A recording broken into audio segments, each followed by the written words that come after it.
Welcome y'all to Market Monitor. The February stats for 2023 just came in, so we're going to be going over those today, looking at some of the surprising changes and differences between January's numbers and February's numbers. And then I want to take a real close look at where the opportunities are in each of the segments of the market that we're taking a look today, mainly Hoboken and the different neighborhoods of Jersey City. So if you haven't already subscribed, please do so. I do these pretty often, going over the latest news and data and trends that's coming out, and always good to stay informed. So for today, before we kick off today, I want to talk about interest rates that have been rising recently. So they were at their peak last year in 2022 in October. They got above 7%. And after Powell's talk recently being pretty strong about needing to raise the interest rate again a few more basis points, the market has reacted, and we're looking at rates here right at 7, maybe even a little bit above 7, depending on your qualifications.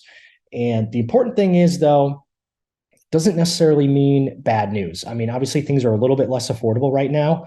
I never would tell anyone to buy anything that they can't afford right now with your current income and your situation. But there's really two ways to look at it, which is basically good news that you find a rate or you find a property and you lock in a rate on something that you can afford before rates get even higher. Or the other good news is you lock in something that you can afford and rates go down in the future and you can always refinance and end up paying less than you currently lock your mortgage in. So just take that into account. Look at it either way. You know, sellers are going to sell, buyers are going to buy. If you're a frightened person or you're one of these people that just focuses on the headlines and don't really look into it, you're going to count yourself out and you're going to miss out on some opportunities that other people are going to miss out on. And when rates rise and buyers drop out, you know, it's more opportunity for you to find something. So just keep that in mind. So let's kick off today with Hoboken market insights here. These are all the data and numbers coming through for February 2022 through MLS and all the various streams that we have here. So another huge downturn in the sales volume. So almost 60% decrease in sales, an increase on days on market, but also an increase in average and median sales price. So what does that really mean? I mean, if we look at it here, there were 2 houses, single family houses and 2 contracts this month compared to 0 last year. So that's going to, you know, bump the numbers a little bit here, but let's focus on the big section of the market, which is the condos and townhouses in Hoboken. So percent of asking price only faltered just a little bit. So this time last year or February last year was at 100. Now we're still at 99. But look at this average sale price actually went down 3% from 866 to 840. And you know what I want to highlight here is even though days on market went up, let's really think about that in context. So the things that closed in February are a lagging indicator because most likely in most situations in a typical transaction, those offers were accepted 2 months prior. So we're talking about December, which is naturally just a seasonal slow point in the market. So it's not really surprising that the number of sales went down. I mean, it went down drastically from 48 to 18, and the number of contracts too. But, you know, take that into account here. 2022 was a year of extreme low inventory, but also a low inventory month, low volume transaction month within a low year. So that's not overly surprising there. But number of new listings. So the things that happened in the month of December here, number of new contracts down 40%, and the number of new listings down 46%. Also, days on market went up from 42 to 49. So, you know, see that as an opportunity for buyers that you know, are looking. You don't necessarily, although take this with a grain of salt, maybe have to jump on something. There are sections of the market and certain properties that are lasting a little bit longer than others. Let's jump over to downtown Jersey City. So also a big decrease in sales volume, increase in average days on market, much like Hoboken, but the average sale price and median sales price were largely flat compared to what we saw in Hoboken. In the single family houses section, still very low, 2 and 3, but in the condos, days on market here is quite a bit lower than Hoboken by about a quarter, 25%. And then also percent of asking price received, we went from 99 down to 98, but still, very close to asking price on average. Number of sales also way down, almost 50%. But again, things that closed in the month of February went under contract in December. Low volume month in a low volume year, but also number of contracts and new listings down pretty significantly, although there are a lot more new listings in downtown Jersey City. Or at least compared to Hoboken, 64 to 61. But just as far as the decrease is only 19% compared to 46% in Hoboken. Let's jump over to the Heights. So increase in sales. A lot of people finding opportunities in the Heights. There was a lot of inventory there compared to other Jersey City markets. A lot of developers releasing new construction homes, mostly apartments.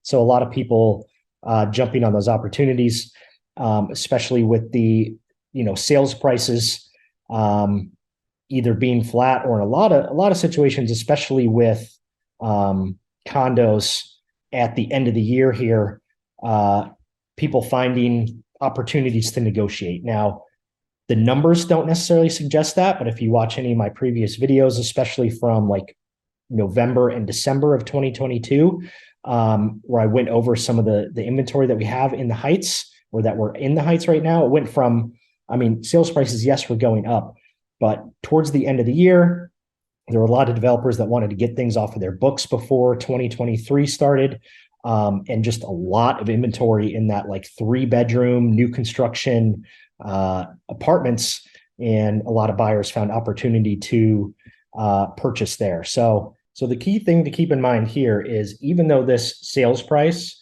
if you go back to my previous videos, or you want to look at these stats on your own and look at like month over month, this number has largely been increasing month to month. Obviously 16% from a year ago, but if you look each month, it has been increasing. But keep in mind, this is the stuff that is selling. There's certainly a lot of stuff that is on the market still that has not sold yet. So there is still a lot of opportunity to find a good property in the Heights, new construction, probably have parking, most likely have private outdoor space as well that just hasn't sold yet. Good opportunity to negotiate. In fact, let's take a look right here. All right, so this code here is Jersey City Heights. Let's look at 2-bed, 2-bath with parking. What do we have? 31 listings. 2-bed, 2-bath or more. So a lot of stuff in the 3s, 3 bedrooms. Let's see, the cheapest 3-bedroom right here, 38 Terrace. There we go, new construction. Nice new finishes. Roof deck. You got a parking space in the garage. And this is just one of many, guys. 98 Zabriskie, 87 Leonard, 111 or 118 Bleecker. 178 Sherman is super nice, not necessarily brand new, but you get a duplex layout here. Really nice finishes. This is renovated. Bowers. Or if you like living in a bigger building, maybe with some HOA, so you don't have to, shovel your sidewalk or something like that, I would recommend 139 Sherman. This is a really nice building right across from the park in the Heights. If you're up on the top floor, you got these nice beveled windows. Some pretty decent sized 2-bed, 2-baths here. Monthly fees aren't bad. You can buy a parking spot, and this is a brand new building. So this is just coming back to lots of opportunities in the Heights. If you're looking, don't be scared of this number always going up, because there's a lot of inventory there that needs to move. Let's move on to Journal Square. Another big opportunity area here for yourself as a primary or an investment property.